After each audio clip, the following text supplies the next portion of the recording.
Hello hi friends, welcome back to my channel ఆహా ASHA vlogs. అందరూ ఎలా ఉన్నారండి? బాగున్నారా? ఈరోజు అయితే మంచి వీడియోతో అయితే మేము ముందుకు వచ్చాను. సో ఈరోజు వీడియో ఏంటంటే కోహినూరి హైదరాబాదీ బిర్యానీ కిట్ అండి. సో ఈ రెసిపీ ఎలా చేయాలో ఇప్పుడైతే మీకు చూపించబోతున్నాను. ముందుగా ఈ రెసిపీలో ఏటేటి కావాలో ఆ ఇంగ్రీడియంట్స్, రెడీమేడ్ ఇంగ్రీడియంట్స్ అయితే నేనైతే చూపించబోతున్నాను. సో ఇప్పుడైతే మనం ఈ కిట్ ని కట్ చేసుకోయే ముందు దీని ప్రైస్ ఎంతో చూద్దాము. 149 రూపీస్. ఫ్లిప్కార్ట్ లో, అమెజాన్ లో, బిగ్ బాస్కెట్ లో అయితే 120 రూపీస్ అండి. సో ఇప్పుడైతే ఈ కిట్ ఓపెన్ చేయగానే నాకైతే సో ఈ పేపర్ అయితే కనిపించింది. ఇందులో మనం ఎలా కుక్ చేసుకోవాలో క్లియర్ గా ఉందండి. సో రాకపోతే చదివి ఈజీగా చేసుకోవచ్చు. అండ్ ఇదైతే బాస్మతి రైస్ అండి. ఓన్లీ 3 మెంబర్స్ కి అయితే కరెక్ట్ గా సరిపోతుంది.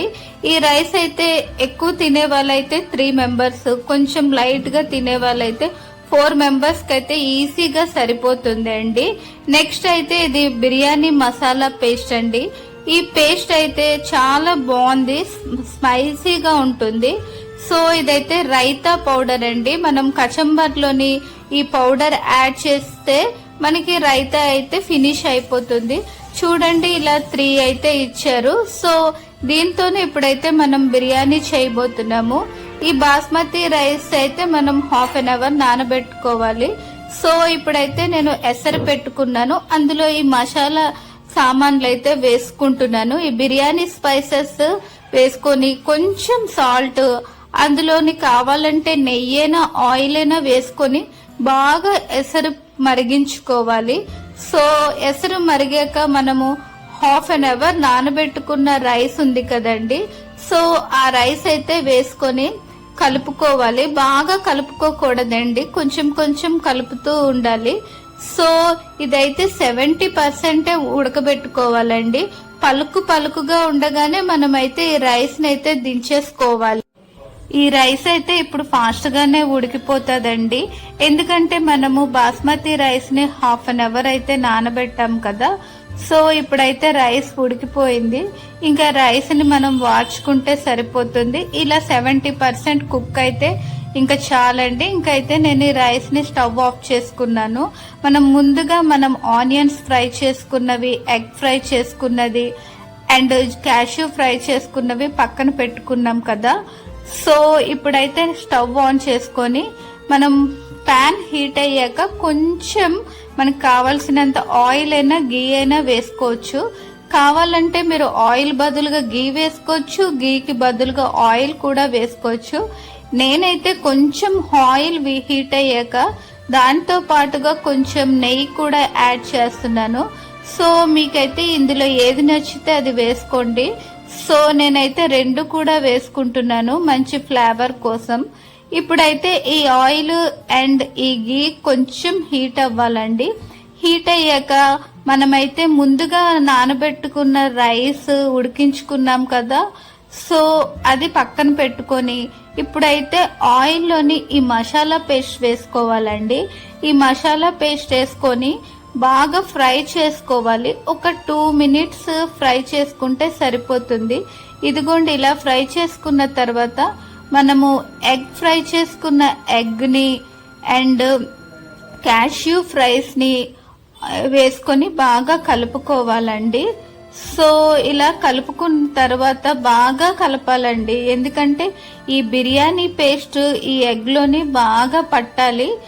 పట్టాక ఆ తర్వాత ఇదిగోండి ఇలా దగ్గరికి అయ్యాక లైట్ గా మనము ఈ ఎగ్ కోసము మనము వాటర్ వేసుకోవాలి.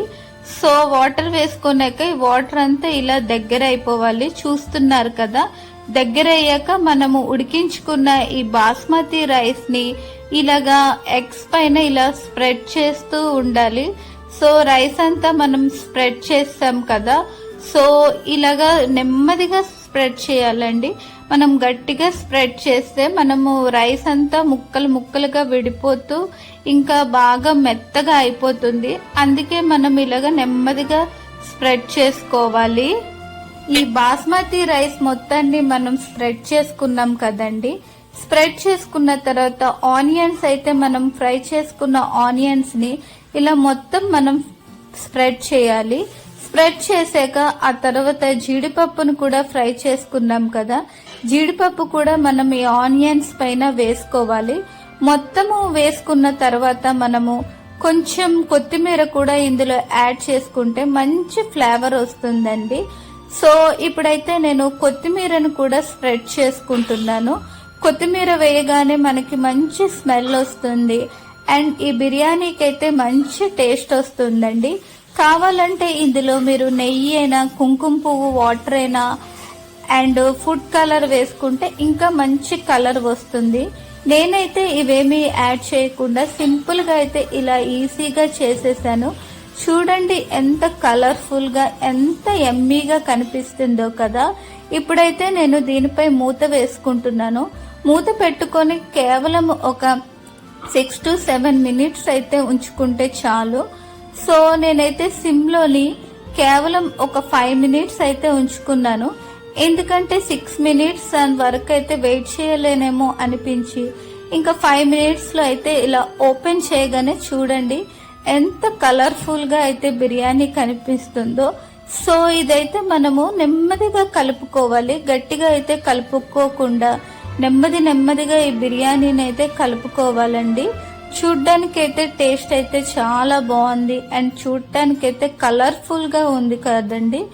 సో ఈ బిర్యానీ కూడా మీరు కూడా ఇంట్లో చేసుకొని మీ ఫ్యామిలీకి, మీ రిలేటివ్స్ కి, మీ ఫ్రెండ్స్ కి చేసి పెట్టండి. నిజంగా ఆహా అంటారు. టేస్ట్ అయితే చాలా అంటే బాగుంది. మీరు కూడా ఒకసారి ట్రై చేయండి. ఇంతటితో ఈ వీడియోని ఎండ్ చేస్తున్నాను. మళ్ళీ మరొక మంచి వీడియోతో కలుద్దాం. ఫస్ట్ టైం నా వీడియోని చూస్తే లైక్ చేయండి, సబ్స్క్రైబ్ చేసుకోవడం మర్చిపోకండి. Bye bye.